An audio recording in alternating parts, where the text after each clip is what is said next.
Halo, salam jumpa Bapak Ibu guru hebat.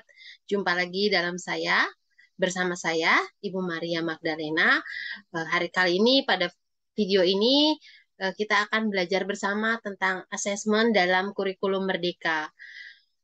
Kembali lagi dalam channel saya. Semoga channel saya kali ini dapat membuka atau membantu inspirasi Bapak Ibu untuk sama-sama belajar.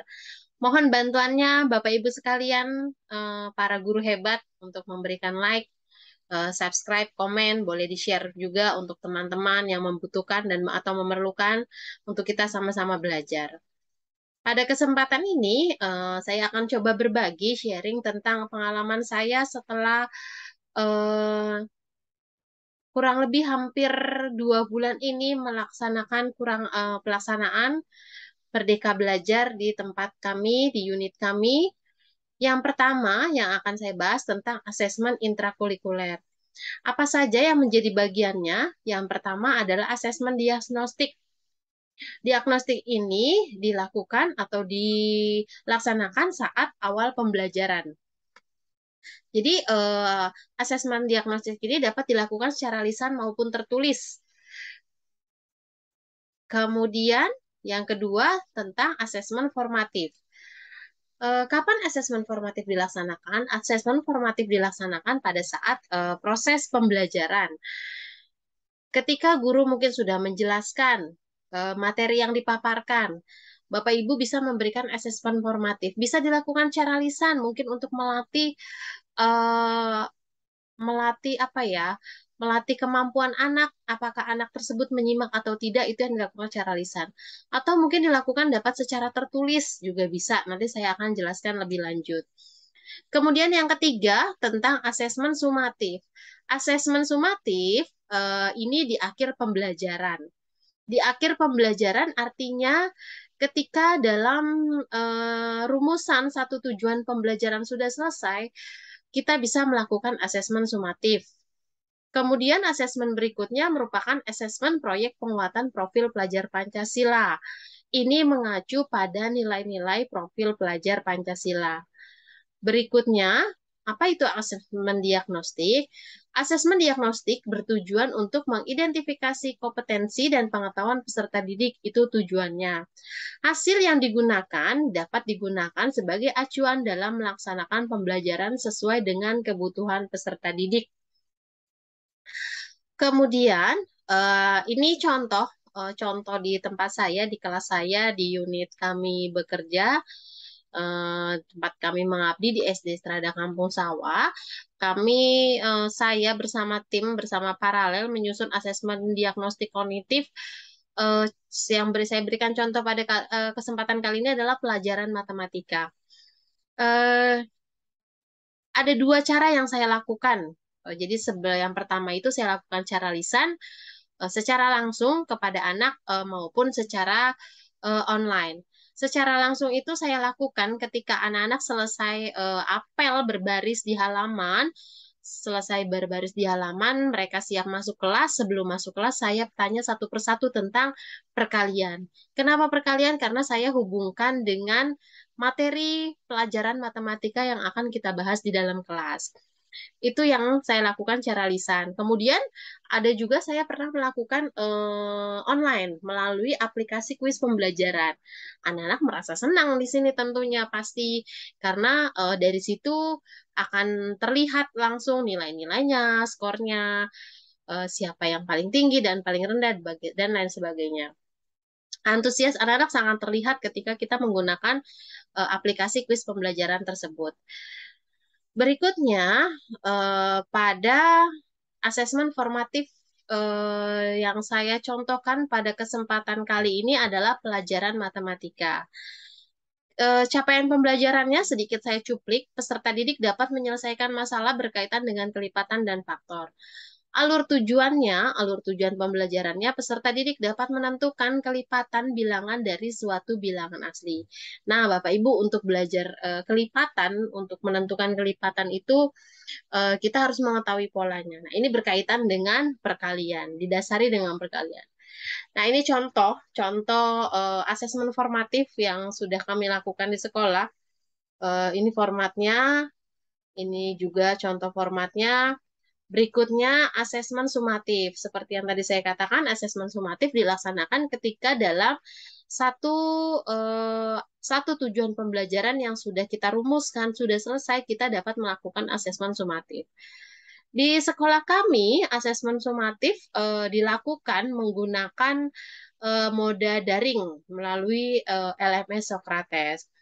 LMS Socrates itu merupakan salah satu aplikasi moda daring yang sekolah kami gunakan untuk anak-anak bisa mengerjakan melalui sistem.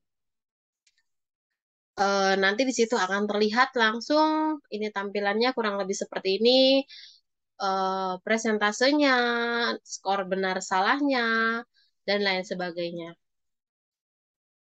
Nah, pada proyek profil pelajar Pancasila, ini seperti yang di awal tadi dikatakan bahwa dia mengacu pada nilai pelajar Pancasila. Ada 6, Bapak Ibu sudah tidak asing lagi, saya rasa mendengar apa saja yang menjadi bagian dari profil pelajar Pancasila. Yang pertama, beriman, bertakwa kepada Tuhan Yang Maha Esa dan berakhlak mulia. 2, berkebinekaan global. 3, bergotong royong. 4, mandiri. 5, bernalar kritis. Dan 6, kreatif. Tema utama proyek penguatan profil pelajar Pancasila yang saya pelajari sebelumnya, yang ada 7. Yang pertama tentang gaya hidup berkelanjutan, 2, kearifan lokal, 3, Bhinneka Tunggal Ika, 4, bangunkan jiwa raganya, 5, suara demokrasi, 6, berekayasa dan berteknologi untuk membangun NKRI, dan 7, kewirausahaan.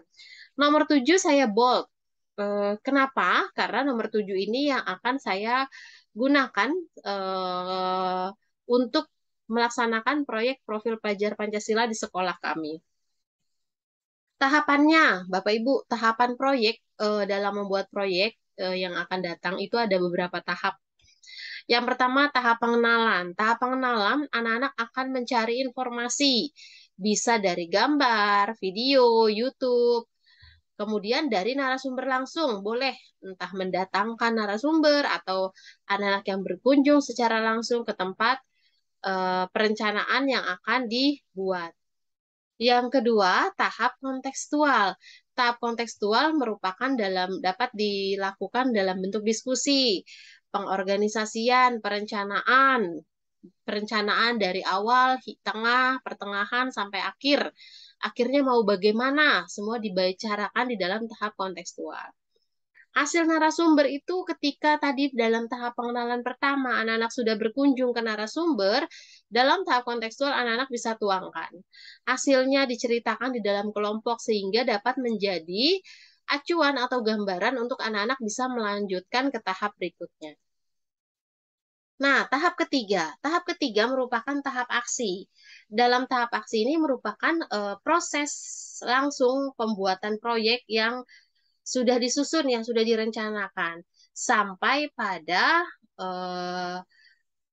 proyek yang sudah dibuat itu bisa dipasarkan, ya, bisa dipasarkan. Tergantung jenis proyek atau bergantung pada jenis proyek yang dibuat oleh unit sekolah masing-masing. Yang keempat, pada tahap refleksi. Pada tahap refleksi, anak-anak ini nanti akan menuliskan evaluasi, apakah hanya menuliskan? Tidak, tetapi anak-anak akan melakukan presentasi. Tugasnya memang kelompok, tapi semua pada tahap refleksi ini dilakukan secara individual. Mengapa? Karena ingin melatih komunikasi anak serta melatih kembali percaya diri agar anak-anak kembali berani mengungkapkan, mengutarakan hasil kinerjanya di depan teman-temannya, di depan banyak orang, untuk melatih kembali anak-anak untuk percaya diri. Kemudian, ini contoh modul proyek di unit kami. Kami mengambil makanan tradisional. Mengapa? Karena buku siswa yang digunakan di unit kami itu memiliki tema hewan di sekitar. Hewan di sekitar dalam buku menjelaskan juga tentang keluarga Pak Hadi yang memiliki usaha ternak. Nah, kita ambil usaha ternak yang dimiliki Pak Hadi tentang ayam. Nah, pengolahannya apa? Ayam itu rencananya mau dibikin apa? Mau diolah menjadi apa? Nah, itu yang akan kita buat di dalam proyek nanti. Profil pelajar Pancasila yang ditekankan dalam pembuatan proyek tentang gotong royong. Temanya yang seperti tadi ada 7, saya katakan yang bagian nomor 7 kewirausahaan. Ada poinnya, ada tahapannya. Asesmen diagnostik, tahap pengenalan, seperti yang sudah tadi saya ulas sebelumnya. Perkenalan, mencari informasi, video, gambar, dan lain sebagainya.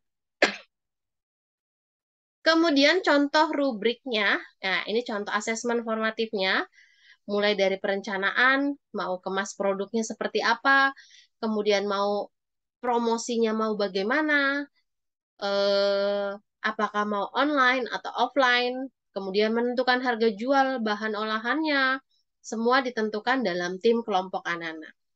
Apa saja yang menjadi penilaiannya, rubriknya kalau dalam kurikulum Merdeka itu kriterianya MB, SB, M, dan SM.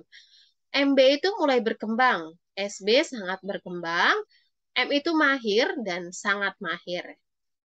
Ini gambaran contoh rubrik asesmen formatif di sekolah kami. Berikutnya, contoh rubrik asesmen formatif.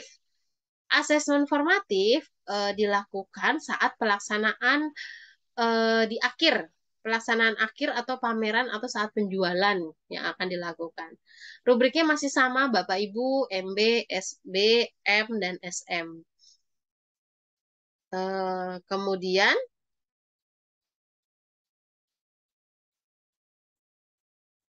ya, ini hasil proyeknya. Hasil proyeknya, Bapak Ibu, unit kami mengagendakan proyek yang akan kami susun itu bulan ketiga dan keempat.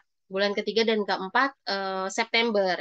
Jadi eh, video saya yang saya paparkan hari ini mengenai sharing singkat saya setelah saya melakukan pembelajaran bersama anak-anak melakukan praktek pelaksanaan Merdeka Belajar yang dilakukan bersama anak-anak di kelas 4 fase B ya Bapak Ibu berarti ya fase B di kelas 4.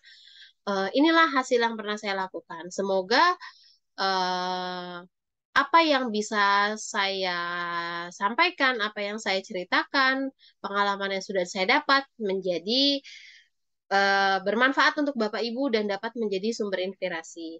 Nah, hasil proyeknya itu coming soon, Bapak Ibu. Jadi Bapak Ibu menunggu nanti tahap berikutnya, video saya berikutnya. Stay tune di video saya berikutnya. Terima kasih, sampai jumpa Bapak Ibu guru hebat. Sehat.